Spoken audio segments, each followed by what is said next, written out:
Okay then, it's all new here. It's a new division, it's new kits, it's in a new temporary stadium, and almost an entirely new team. Let's see how they deal with this new challenge ahead of them. We'll start with the one outbound transfer, which was Ike Pozzo, 325 grand to Guernica. Nothing else to say about that. It's 325 grand that came in clutch, I now realise, towards the end of, well, not the end of the transfer window, it's still open, but useful money. Although not used on Eric Bailly. You may notice our wage structure has already changed. Yeah, 20 grand a week I had to give Eric Bailly. He was the first one in the door. He was the first one. I do think he's a little bit under-star rated. The physicals are excellent. The technicals that matter for a defender are excellent. Top-end mentals are great. Bottom-end mentals are kind of okay. The middle mentals, questionable. And the rest of the technicals, questionable. Obviously, he's not a right-back, as the game seems to think he is. He is a centre-back. I don't know why he does this. Why does it sometimes highlight a position that they're not fully natural in? I'll never understand that, but central defender, right foot, reasonable left. First man in the door, agreed to be a squad player, which is odd for a player with continental reputation. Probably our highest reputation player. Still, he was the first one in the door. I figure there's probably better defenders out there than Bailly, but I got him in for his reputation in the hope that he might bring other players in. It's a statement move getting a player from Man United straight away. More questionable was the one that followed, Thiago Jallo. I'll be honest, I thought he was better than this. He's 24, does have more potential. He is my 6th choice centre-back. Yeah, we have a lot of them now. In fairness, he's got value. If I could flip him in January for that 4 million, I'll take it. Continuing the free transfers is Benito Raman. We needed a striker after Micah Beerith betrayed us. Micah Beerith was actually available just to acquire. Not for free because they needed compensation, but he was out of contract. It would have cost me 1.5 million to get Micah Beerith. He betrayed me and went to a low-end team in Serie A. Forget which one, but I think they may have been newly promoted as well. So I was furious with that one. But Benito Raman was a free agent worth 15 million. We've got value in some of these players. It's got to be said, particularly the free agents as well. Between him and Bailly, they're worth 30 million between them, and they cost us nothing. He's got pace, his mentals are pretty good, the technicals are questionable, but what isn't questionable is the fact he likes pressing forward. He's 5'8", could be a problem. Target man he is not. But what isn't questionable is his consistency in scoring 18 league goals every year for Anderlecht. It didn't go well for him at Schalke, obviously a big move there, 11 million, barely scored for them. Moved to Belgium for a pittance and scored 18 goals 3 years running. A free agent coming in here. And because, of course, there are other competitions, continental competitions for Anderlecht, he scored 4 in each of those last 2 years, in fact. So it's 22 goals in 45 starts, 22 in 43 last year. Still very much in his prime at 29. Likes to lob the keeper, knocks the ball past the opponent. A couple of interesting attributes there, but his pace is odd. In a way, I'd quite like him to just knock it round the keeper as well, rather than lobbing the keeper, because he's got the pace to do that. We'll see. But 54 goals in 101 league starts for Anderlecht could be a little gem. Another free agent from the depths of Norway is Gard Arsby, another central defender. He's worth a bit. Came onto my radar. Wouldn't have signed before he became a free agent, but once he was a free agent, did sign. He's had good ratings for Oppsal in the depths of Norway, 3rd tier. No idea how he came on my radar, but I'm glad my scouts found him nonetheless. Doesn't have a work permit. He's gone out loan to Las Palmas, which feels a little bit of a betrayal considering the Tenerife in my history, but they were interested. I wanted to get him somewhere in England just so he could get homegrown nation, but no one in England's interested, so I figured it's August now. I better get him just some game time somewhere. 6'4", he's 18, lovely physicals, lovely mentals. Technicals can be worked on. And his Norwegian brethren in the form of Siver Ars. Not sure how you're supposed to pronounce that surname, but I'm going to go with Ars just because the alternative is comical. Well-rounded midfielder on loan from AC Milan. Agreed to be a squad player on loan. He is one of my best players. He is one of the 2 4-star players in my squad, the other one being Sonny Perkins again, who we did extend the loan on. We've still got 1 domestic loan available to us, just waiting to see who will actually join us. That's actually really good. No Tyler Morton back on loan either, worth saying. And Mbete went to another team. I think West Ham bought him. So no other domestic loans, just Sonny Perkins. No need to reintroduce you to him. Determination is good. Everything else, very well-rounded. Plays the box-to-box wonderfully. You may have just noticed in the bottom corner in terms of midfielders, Mwepu was lurking there in 3rd. Baffling low value for a player that is relatively well-rounded, but we got him for 300 grand. And 26, previously at Brighton, previously of Salzburg before that. Didn't play that much for Brighton last year, but did well in what he did. 300 grand for a player that cost them 20 million 3 years ago. It's gone well for them. I had to get him on a regular starter contract. That will be reduced as soon as I think he won't get angry about it. Obviously, Sonny Perkins and Ars are the leading two in that position, but a little bit of flexibility. He has a fairly strong left foot as well if I need him on that right-hand side. Straight speaking, if he can do inverted forward on that right-hand side, he can do it on the left-hand side. I never know why that's a thing. And we'll just continue this procession of new players in order of their price tags. From Portsmouth on the south coast comes Martin Saunders, a new gen. Yep, we've got a couple who can play across that line behind the striker. His only natural position is striker. Can use them there if necessary, but with something I've very, very rarely seen in Football Manager, 2 very strong feet, he can play inside forward or inverted winger on either side of our attack. Professional personality as well, on top of 14 determination, 16 work rate, stamina is pretty good. Pace is okay as well. For a new gen as well, to have all 4 of those above a 10, miracle. Obviously, the pace and acceleration can be worked on that a little bit more, but 6 foot tall, 2 very strong feet, worth 20 million, cost me 2 up front. Wasn't sensational for Portsmouth last year, but that is 16 sub-appearances, which of course gets you a 6.6 on average anyway, so that's probably what that is. Slightly more starts the year before, which is why his average rating is 6.9 for the year before. And then I welcome you to our 2-star central defenders. I say star lightly because they are both regarded as good championship defenders. We have to make do with what we can get here. Scott McKenna, 5 million-ish worth in value, but cost me 2 million up front. Watford got a bargain, quite frankly, 170k. One of last year's better performers in the defensive position. I'm not going to lie, I did use the Moneyball spreadsheet to help me identify value in the market, particularly from the Championship. And Scott McKenna and the other defender are those players. High up on the defensive actions, high up on the tackling, high up on the headings. Basically, high up on all the defensive statistics that you would like in a defender, but not that much value. Quality enough, like I say, to be a Championship player, but effectively we're at that point where we're getting in players now that we will ideally have as rotation in a couple of years. But for now, Scott McKenna, 27, 6'2", everything attribute-wise is pretty decent. But where he stands out is what his statistics were last year. Obviously, I can't show you them in full because the game doesn't remember them, annoyingly. But I like him. Left-footed could be a problem when I show you the next one, which is Cedric Zeziger. Also 5 million-ish in value, also from the Championship. Also cost me about 2 million, 2.5 in this case. But again, similar average rating to Scott McKenna, 7.15 in the Championship last year for Sunderland, who weren't promoted, of course. But got in the tackles, his passing's very good, his heading was very good as well. His defensive actions as a whole, pretty well rounded. But Zeziger, also left-footed. I'm either going to have to play 2 left-footed defenders, or one of them is going to have to be a squad player. Not quite sure what to do on that front. I'm gonna start with the 2 left-footers, and if one of them doesn't perform on that right-hand side, Bai is waiting. Bai on a squad contract, that might have been crucial in the end. Obviously, the 2 defenders are here already. Dunkley and Stubbs still exist. We'll see how those League One defenders get on in their rotation roles, but I would say Zeziger's attributes overall are just that fractionally bit better heading slightly worse physicals, I think, than McKenna, but very similar overall. Of course, it's trying to pretend he's a left-back, which he isn't. Central defender.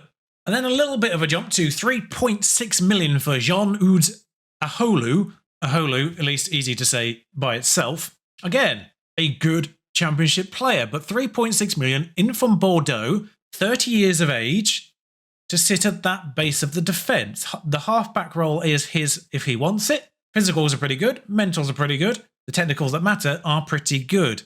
I highlight half-back, of course. There we are, the 2 there, 12. That's about it.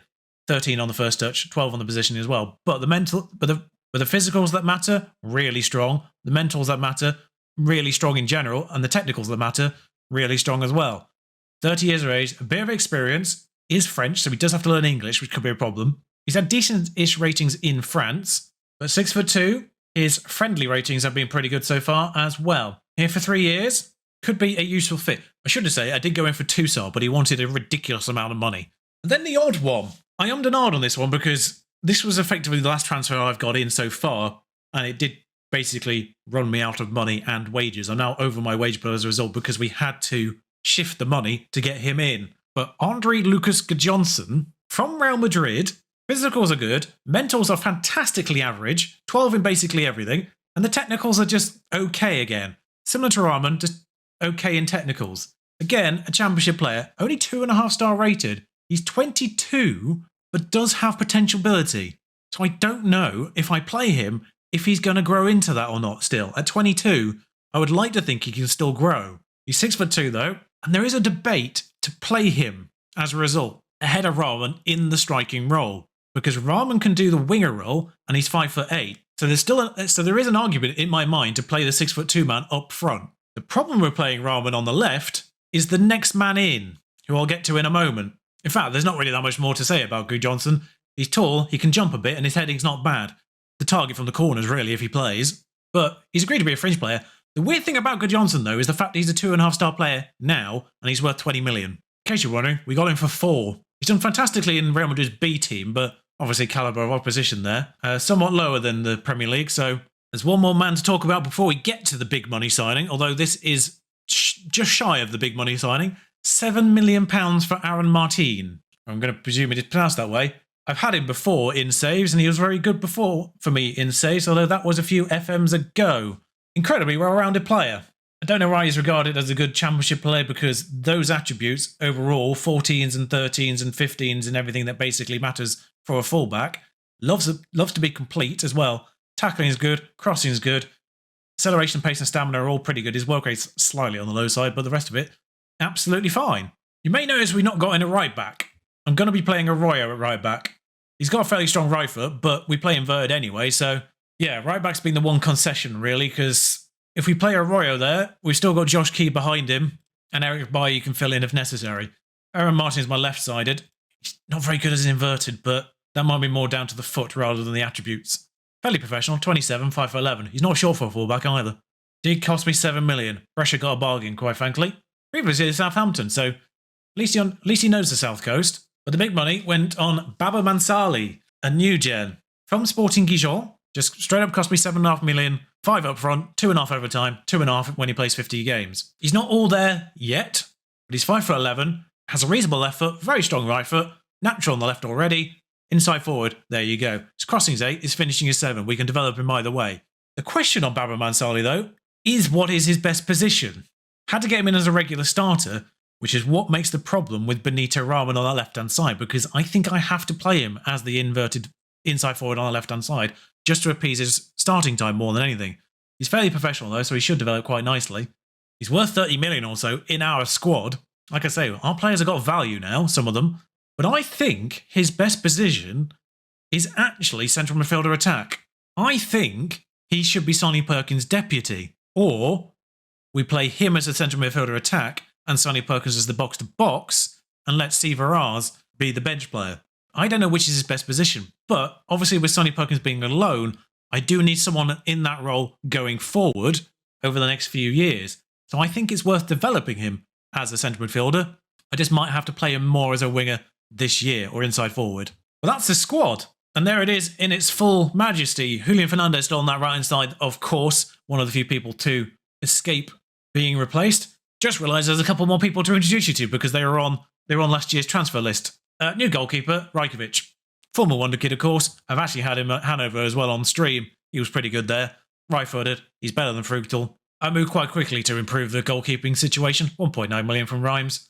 Very similar story at Rhymes as he was on the stream save as well. In the fact that he conceded quite a lot. But again, that's Rhymes in the league.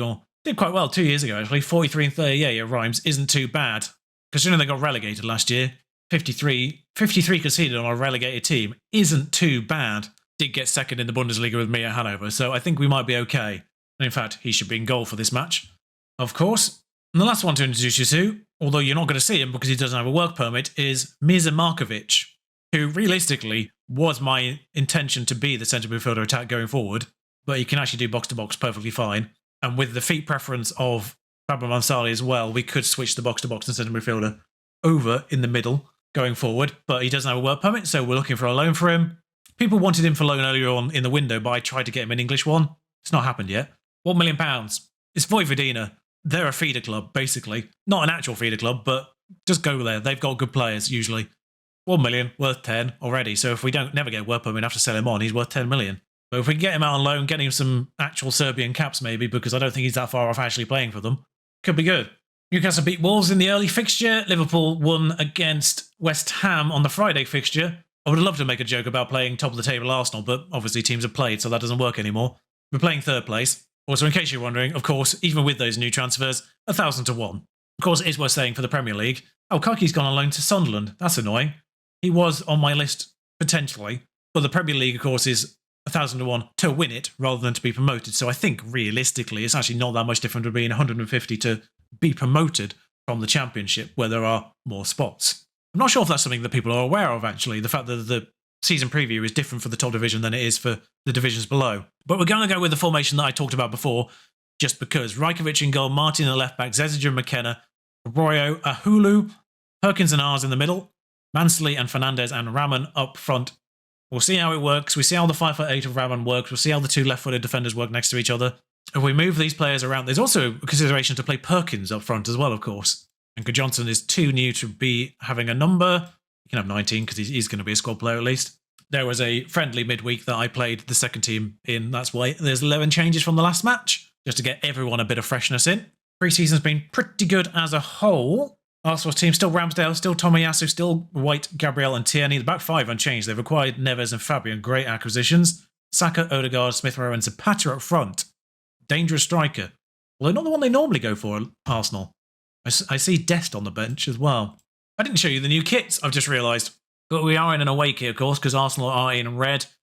The 3D kits, of course, are the actual kits as well. They do map them using Kit Basher. Just to plug Kit Basher, Google it. If I forget to put it in the description, I'll try to remember to put it in the description. I'll probably forget. But we are on our third kit, which is a lot brighter blue than it was last year. And Arsenal are in their home kit. I will just say that I did make our sponsor Expedia just because it both began with X. And Mansley's in already here. We're 10 minutes into this first game and, well, they've got the ball actually. Neves to Saka. Aaron Martin gets in there and Perkins can get it through to Baba Mansley if he's onside. He can't go himself. There's too much to go for. Fernandez, back post. He's hit the post. Dele Alli still at Everton. And just scored, I noticed, in that bottom corner. Holu, Aaron Martin finds Benita Rahman, plays it off to Arroyo of all people. Yeah, that's expected. Interesting that we've had the chances, though, so far, against Arsenal. The formation did actually seem to work better against better teams in the Championship than the weaker side of them. So, perhaps it is a little unsurprising that so far we've seen chances. Now, that's unfortunate. Wait, that was an own goal for Arroyo. I thought that just bounced weirdly after Rajkovic saved it. Did Rajkovic save it into Arroyo? We're going to see it slower here. I thought Arroyo's... Oh no, Arroyo's just kicked into his own goal. I thought it was one of those weird sort of deflections off his hand. Well, our first goal is for the opposition. People making good runs there for Fernandez, but he didn't opt to take any of them. Perkins will get Rahman now and bring Perkins back in. Now, we know he's dangerous. West Ham boy, of course, as well. Perkins looked like he enjoyed that one. Yeah. Of course, we're playing at the Den this year as well, so we're technically going to be staying in London. Still don't know why we're playing at the Den, but we are. But this one, of course, Ramsdale's had an interesting moment there. That's the Ramsdale I know and love from the Sheffield United save. Just absolutely clueless where the ball is. Ruben Neves.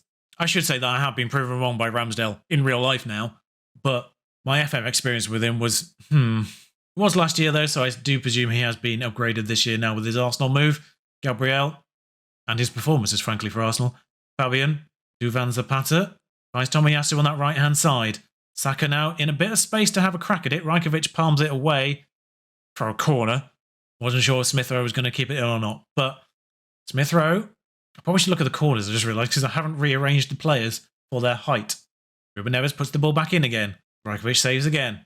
Zezic is doing well. McKenna not quite so well, so maybe the two left feet not really working. Fernandez not having a great one and Arroyo not having a great one either. I mean, quite frankly, a point at the Emirates is a really good point. Doesn't matter that we're on top of the XG slightly.